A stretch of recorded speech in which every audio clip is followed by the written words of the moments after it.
अविरल विद्या YouTube channel में आप सभी का हार्दिक स्वागत है।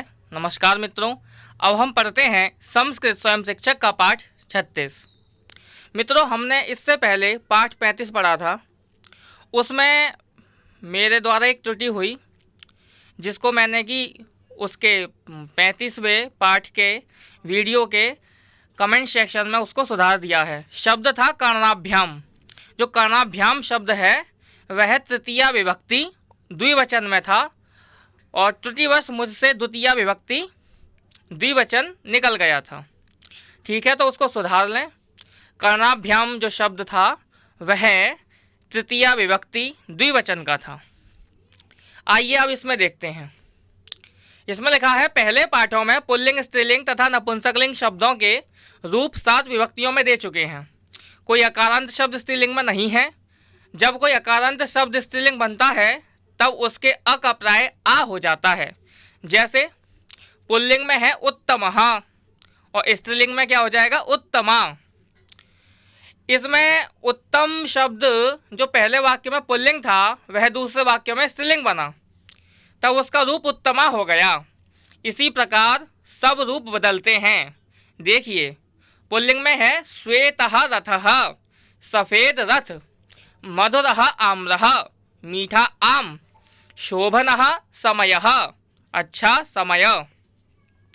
अब इन्हीं को स्त्रीलिंग में बनाएंगे तो श्वेता पुष्पमाला, सफ़ेद फूलों की माला, मधुरा कुंडलिनी, मीठी जलेबी, शोभना वेला, अच्छा समय। अगर कोई नपुंसक लिंग का शब्द है तब क्या होगा, देखते हैं। श्वेतम पुष्पम, सफ़ेद फूल, मधुरम दुग्धम, मीठा दूध, शोभनम दृश्यम, सुंदर दृश्य। तो मित्रों, संस्कृत भाषा में एक विशेषता यह भी है कि जिस लिंग का विशेष्य होता है उसी लिंग का विशेषण भी होगा।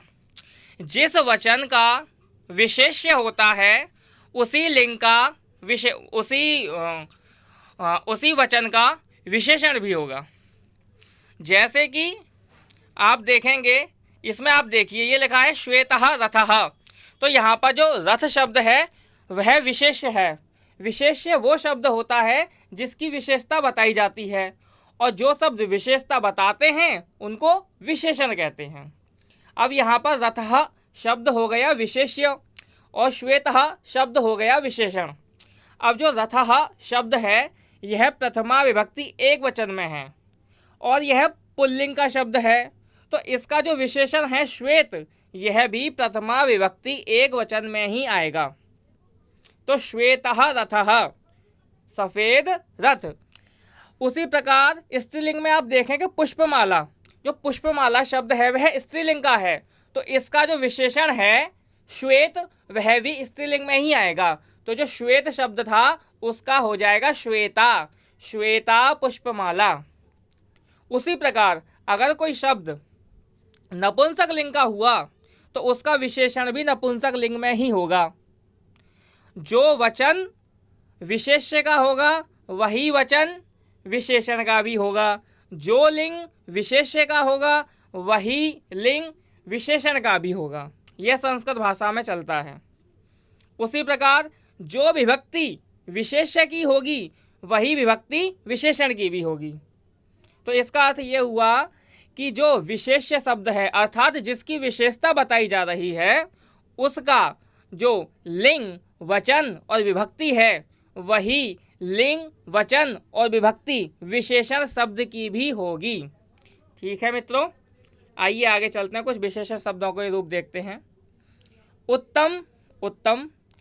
अब देखो ये शब्द है ना उत्तम, तो अगर कोई पुल्लिंग का शब्द आएगा तो वो पुल्लिंग के हिसाब से चेंज हो जाएगा, स्त्रीलिंग का आएगा तो स्त्रीलिंग के हिसाब से चेंज हो जाएगा, और अगर नपुंसक लिंग का कोई शब्द आएगा तो उसके हिसाब से चेंज हो जाएगा। तो उत्तम शब्द के क्या रूप बन सकते हैं, उत्तमः पुल्लिंग के लिए, उत्तमा स्त्रीलिंग के लिए, उत्तमम नपुंसक लिंग के लिए। ठीक है, आइए पढ़ते हैं। उत्तम, उत्तम अर्थात श्रेष्ठ, श्रेष्ठ, श्रेष्ठ का होता है अच्छा या श्रेष्ठ। वर, वर का होता है श्रेष्ठ। पीत अर्थात पीला, रक्त लाल, नील नीला, अंध अंधा, बधिर बहरा, मध्यम बीच वाला, कनिष्ठ छोटा, चतुर चतुर चालाक या समझदार, उद्यमशील मेहनती या परिश्रमी, श्वेत सफ़ेद, हरित हरा, ताम्र लाल या ताम्र वर्ण का, तरुण जवान, कृष्ण काला, अलस आलसी, रुग्ण रोगी, निरोग स्वस्थ, वामन ठिगना।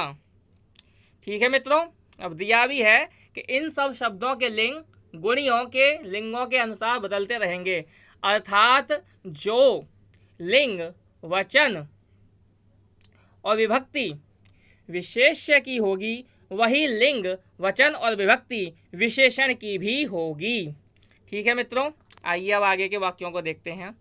उत्तमः पुरुषः शोभने प्रातः काले उत्तिष्ठति। उत्तम मनुष्य सुहावने सवेरे के समय में उठता है। शुद्धेन जलेन स्नात्वा संध्योपासनम करोति।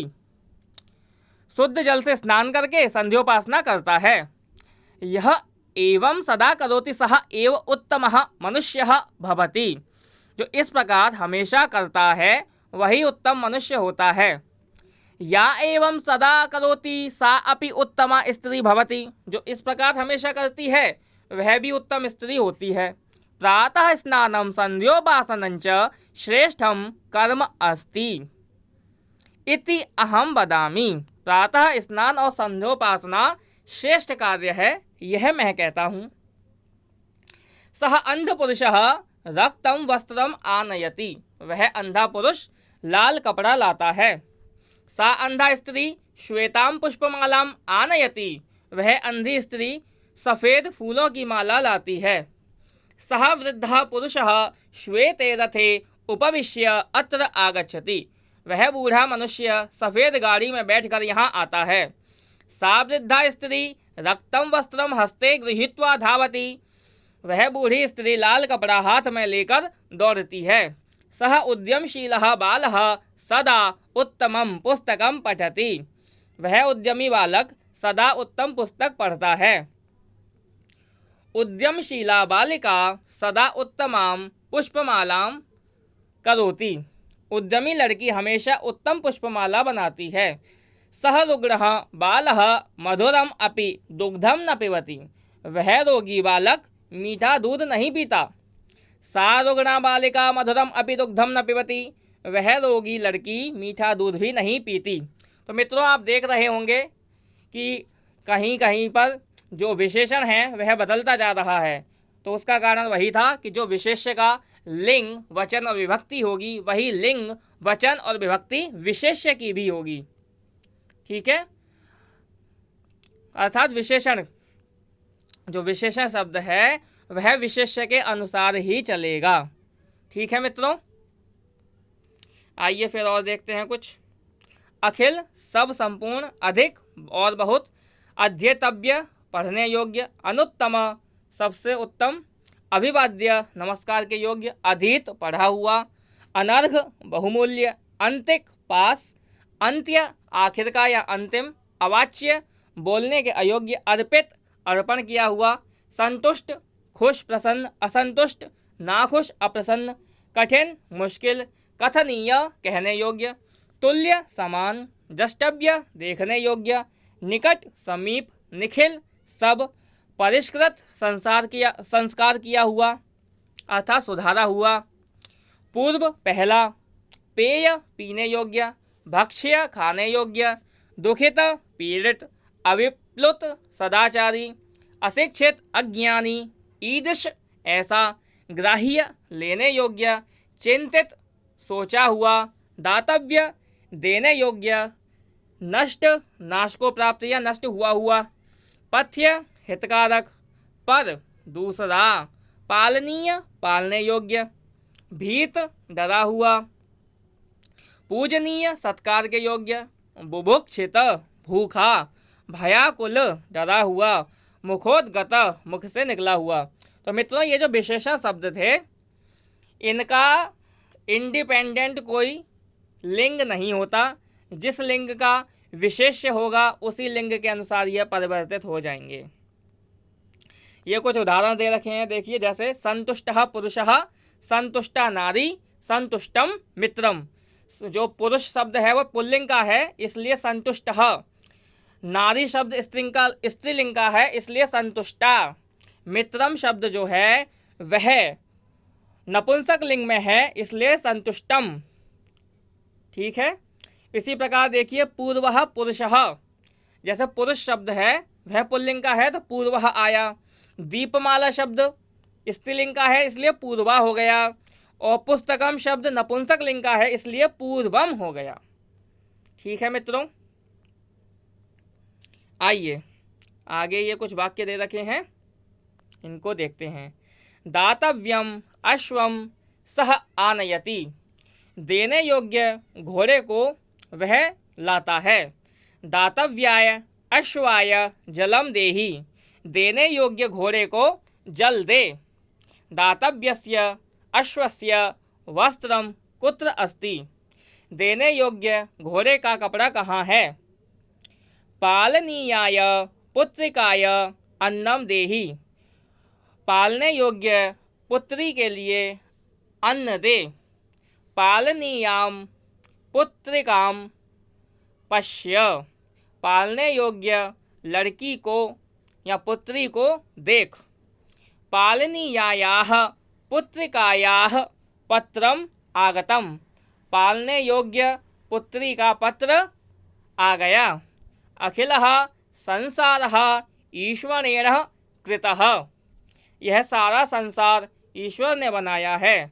अखिलया सेनया युद्धम कृतम, सारी सेना ने युद्ध किया। अखिलम पुस्तकम मया पठितम, मैंने पूरी पुस्तक पढ़ी। संतुष्टः राजा द्रव्यम ददाति, संतुष्ट राजा द्रव्य देता है। संतुष्टम मित्रम किम करोति, संतुष्ट मित्र क्या करता है। संतुष्टा बालिका इदानीम हसति, संतुष्ट बालिका अब हंसती है। पूजनीयः गुरुः आगतः, पूजनीय गुरु आ गए। पूजनीया माता आगता, पूजनीय माता जी आ गईं।